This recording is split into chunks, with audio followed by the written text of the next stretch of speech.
Magandang araw po. My name is J.M. Fajarillo at ako po ay anak ng Panginoon. At ikaw rin, anak ka ng Panginoon. So we are brothers and sisters in Christ. Kung may mahal ikaw, palagi mo siyang inuuna. So because I love Jesus, I spend time with Him first thing in the morning. No, nagbabasa ako ng couple of verses, nagsising, and ultimately, I just talk to God about all my burdens, my cares, and ask for that daily dose of Holy Spirit to fill my heart for that day. Ang akin pong experience bilang part ng Romblon Mission Media Ministry team, this past ROFED, sa amin pong coverage, naka-experience po kami ng maraming impossibilities, maraming uncertainties sa aming paths.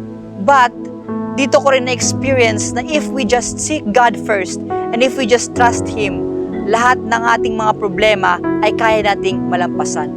May mga times, mga kapatid, na pag umuwi ako ng bahay, 11 na ako natutulog, at syempre, pagkagising sa umaga ay late na at kailangan ko pang pumunta sa school para mag-cover.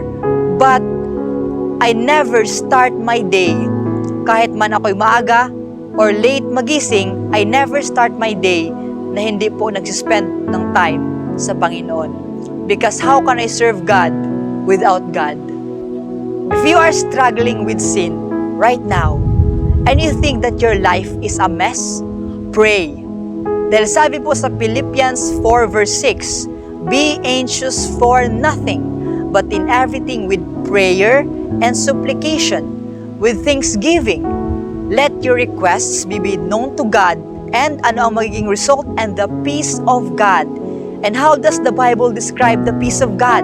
The peace of God which surpasses all understanding will guard your hearts and your minds through Christ Jesus.